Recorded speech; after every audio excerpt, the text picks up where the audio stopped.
Hey Indian Creek 8th grade students, it's Professor Blazek and I'm here today with the second installment in our Road to 4 videos for social studies, and we're going to be looking at the final assessment for Chapter 16 on the Civil War, where you're going to be making trading cards. So there are 3 learning objectives for your Civil War trading cards. The first is that you explain multiple causes and effects of historical events. This is the same one that we had earlier with your quest. It is also to appropriately cite all the sources that you use, because you're going to be getting information about the people or events that you use for your trading cards from sources beyond just your textbook. And then the final objective is to use the questions that we've generated about individuals and groups to show why they and the things that they did are seen as historically significant. In other words, you are going to explain why the people and events associated with the Civil War are seen as important. Why are we talking about them still? So the assignment for the Civil War trading cards is as follows. You're going to pick 4 different subjects, making 4 trading cards. They can be people, groups, or events from the Civil War time period that are very important historically. You have to pick at least one person or group, as well as at least one event. So you can do 3 people in one event, you can do 2 and 2, 1 and 3, as long as you cover 1 in each of the 2 required categories. You're going to research your subjects, take notes on them, and cite your sources. And then you're going to use this information to make your trading cards, and you're going to present your cards as well as the information that you have come up with.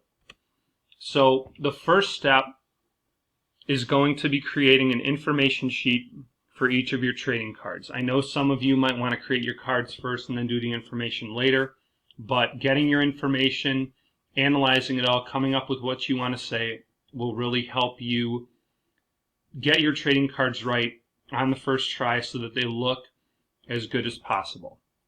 So you're going to need the name of the subject, that's self-explanatory, and then we want you to focus on the historical significance of your subject. So for a person or group, the question you should be focusing on during your research and also in creating your trading cards is, why are they and the developments they shaped seen as important? Why are they, again, something that we still study 150 plus years after the Civil War?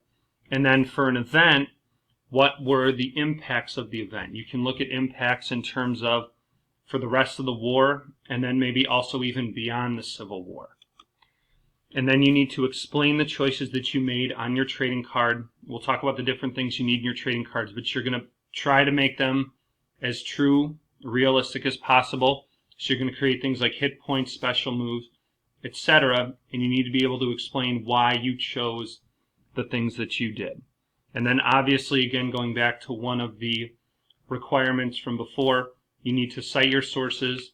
You need at least 2 sources in addition to the textbook. So if you use the textbook, that's fine, but you need at least 2 other outside sources in getting your information. So if we look at the trading card requirements, on the front side of each card, you're going to need to include a picture or drawing of your subject with a caption that gives a date. For a person, it would be their birth or death date. If it's a battle or an event, give the date upon which that battle or event occurred. You're going to need to come up with the hit points for your card. It's on a scale of 1 to 100, and you must support your reasoning for choosing your amount of hit points with evidence. So as an example, if you choose General McClellan, he probably shouldn't be 100 hit points, because we know that he was far from being a perfect general. You also need to come up with special moves for each of your cards. These are unique skills to your person or battle.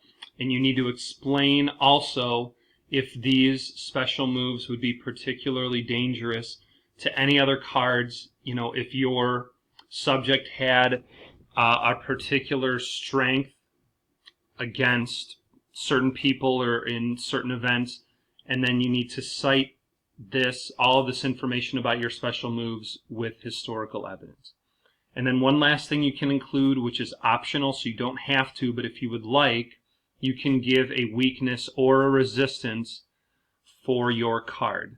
So this would be something where if in history, again, your subject had something that they did not do particularly well with, or that they did really well with, you could give it as a weakness or a resistance and include it on the front side of your card. And then on the back side of your trading cards is where you're going to give general information about your subject. And so general information you can just think of as the who, what, when, where, why, and how related to your subject. And then this is where you would include any biographical or background information, success or defeats if you're talking about generals or other military leaders, the location, again, if you're talking about a leader, which battles they won, or if it's a battle, obviously, where and when it was taking place in the war.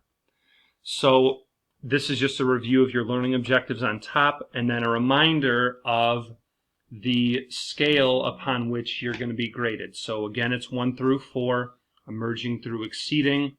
We're looking for 3 or 4. 3 is showing that you met the standard, you've mastered what's been taught, and have been able to present it. And then 4 is you're taking that next step, you're going above and beyond, and taking what you have learned to create your own ideas and present it in a very in-depth way. So here is the information sheet that I have created for Stonewall Jackson. The first box that needs to be filled in is the historical significance. So remember, that is the main focus of what you're looking at when you're doing your research.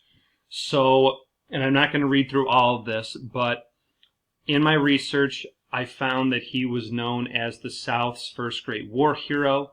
I talked about his actions at the First Battle of Bull Run and what he did to help gain a victory for the Confederacy. Talked about how this is what got him the nickname of Stonewall.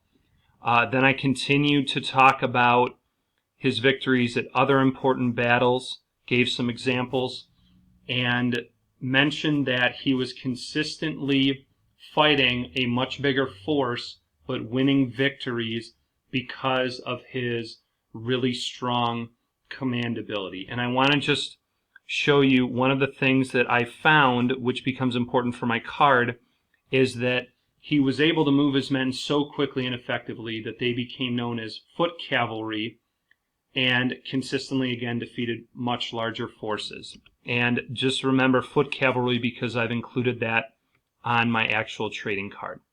Then I give some more information upon his death, and I mention, and this is where you can really get yourself those extra points and be moving towards a 4.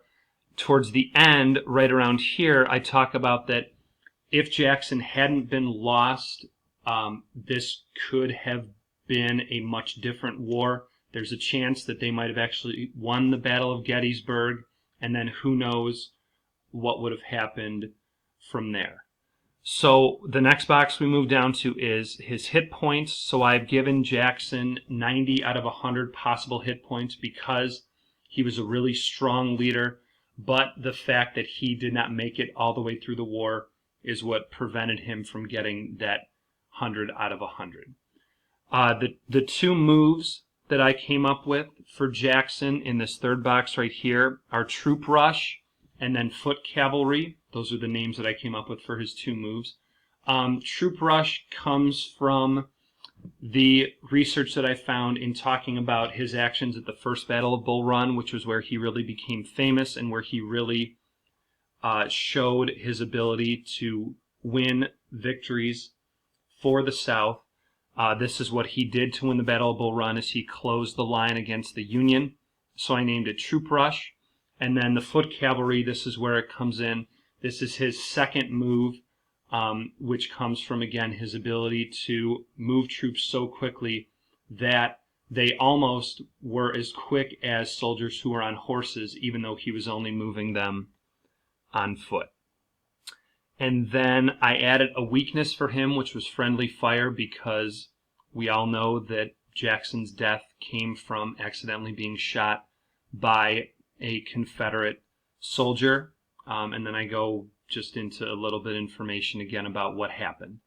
And then the last box that I've included is my citations. Now we'll have a separate video for how to do your citations, but these are the 3 sources that I used, and I can show you the other 2 in addition to our textbook, which is right here, The American Journey.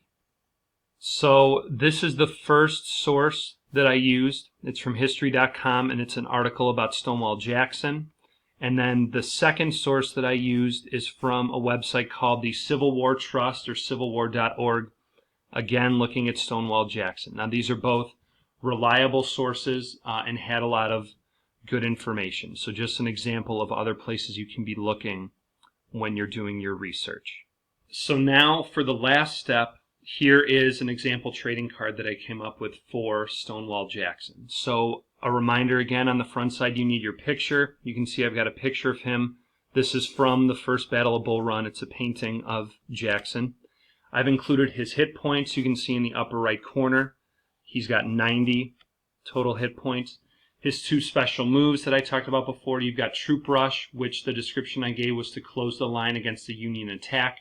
And I included a 3 times multiplier against the first Battle of Bull Run, because this first time that he used it was when it proved to be so effective and again won Jackson a lot of his fame.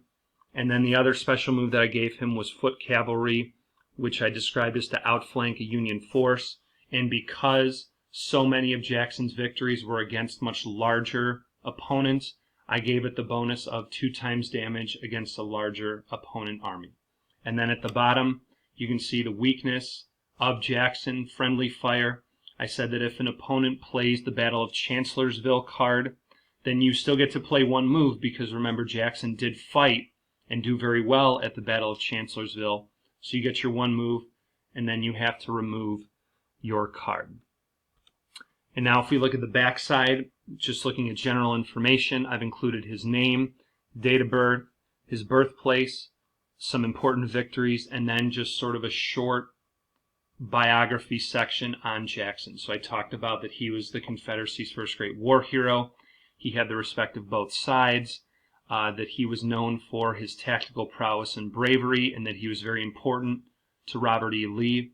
And then the end just again talks about, after doing so well at Chancellorsville, he was accidentally shot by one of his own men and then died 8 days later from pneumonia, which was a complication of his wound. So nothing super in-depth, but it covers a lot of important information about Jackson. All the information that I got, again, is coming from my research sources. So to sum everything up, in doing your trading cards, you need to pick your 4 topics, do research, use credible sources, and make sure you take down important information so that you can cite your sources later on your information sheet. You do your information sheets and then use that information to create your trading cards. So I hope this video has been helpful. And again, this is Professor Blazek. Just want to wish everyone good luck on creating your trading cards.